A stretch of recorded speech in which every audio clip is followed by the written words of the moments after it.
But in my mind, I remember the words of my aunt, and she told me, if you are in danger, call Jesus. And during that moment she said that, I said, yeah, okay. But when I was in that moment and I was really scared to death, I was screaming for the first time in my life. I screamed, Jesus, from the bottom of my heart. And there he was, standing in front of me. Sorry.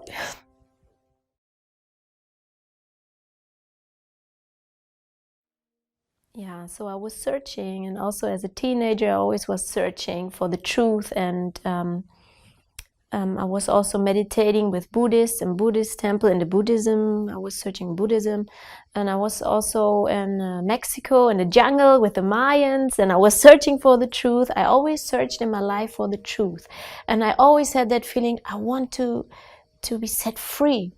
I want to be alive. So I was searching everywhere, also in the New Age, yeah, and but I never felt freedom.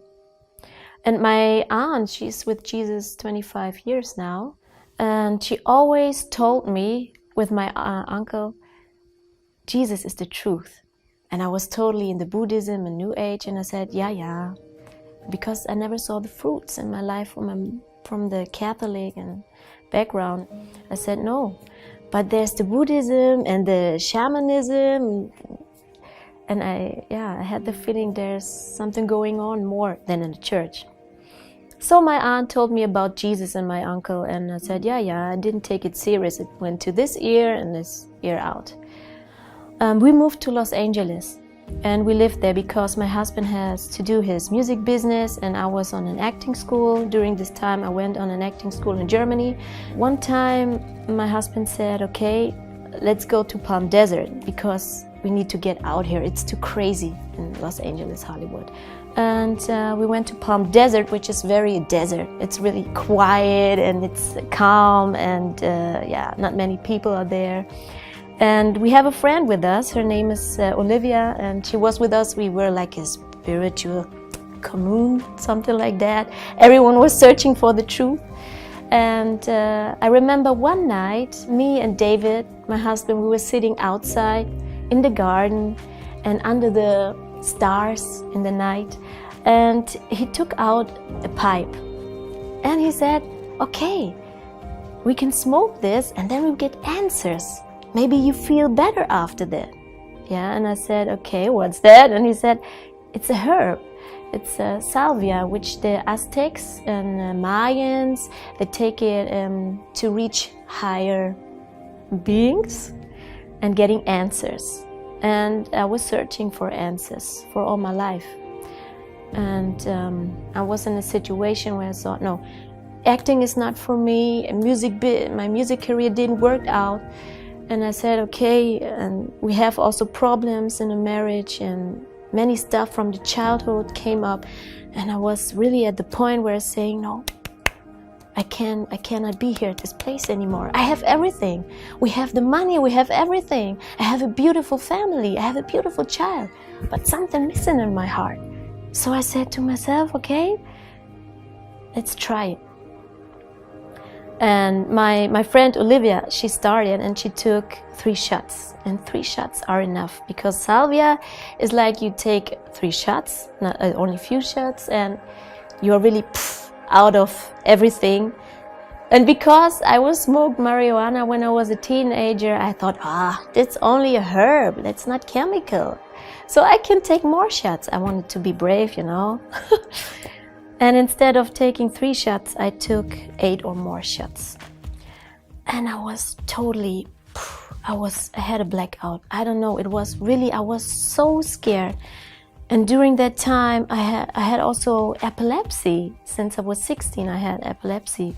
And I heard many stories that people will die of taking drugs when they have this illness. And I said, okay, I was really, I don't know, I had panic attacks and everything.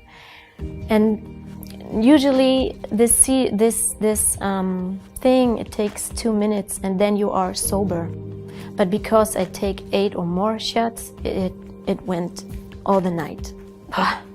Yeah, we were sleeping, and I said I have to sleep because I cannot take it anymore. I thought I would die. So in the morning, everyone was still sleeping. I wake up at 9 o'clock in the morning. I was looking at the watch, and I said, "Oh my God, I'm still." And I found out I'm still in that place, still high, not less high, and my heart was bumping, and I couldn't breathe. And I thought, this is the last moment. I'm gonna die, or I never will come back. Always staying in that zone, I thought, because I heard some stories. And I said, "Oh God, why I did this? I was so panicked." So I went to the bathroom. I went down on my knees, and I tried to meditate as I always use it. As I used to always meditate in the morning. But in my mind, I remember the words of my aunt, and she told me, "If you are in danger, call Jesus." And during that moment she said that, I said, yeah, okay. But when I was in that moment and I was really scared to death, I was screaming for the first time in my life. I screamed, "Jesus," from the bottom of my heart. And there he was, standing in front of me. Sorry. And there he was, standing in front of me. Beautiful.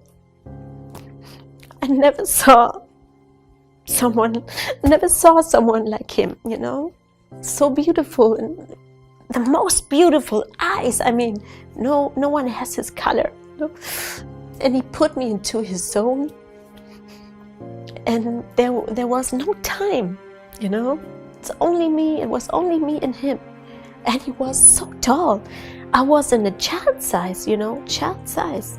And he was so tall, and he came down to look straight into my eyes, that he can look into my eyes. And I was wondering why he came down only for me. Yeah. And he was talking to me, but in a lovely way. I never heard someone talking like him. No one talks like him. These beautiful golden words from me was golden words. And he gave me all the answers I needed, all the answers.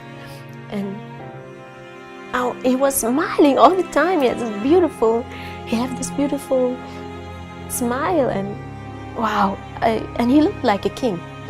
I was wondering why he didn't wear this white, simple thing, a king stood in front of me. And he was not behave like a king. He was so lovely. So there are no words for it. And he was smiling the whole time, and he also touched with a hand. He's really, really close. He's really, And then I was thinking, how many minutes he will stay with me, because he took a long time for me. I mean, only for me. There are so many people in the world. Why he took a long time for me? I had this question, but he was smiling of course he read my mind, and he said, "You don't need to take this to reach me. No one needs to take this to reach me.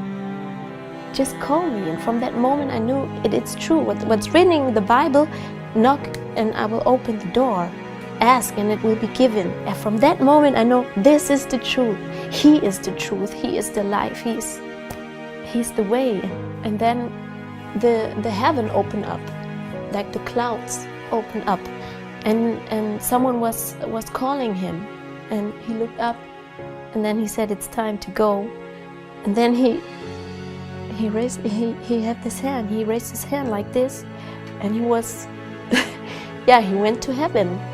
It looks like he's an elevator. He was like, and I was looking like, nah. And I saw, when I looked up into the heaven, I saw the disciples.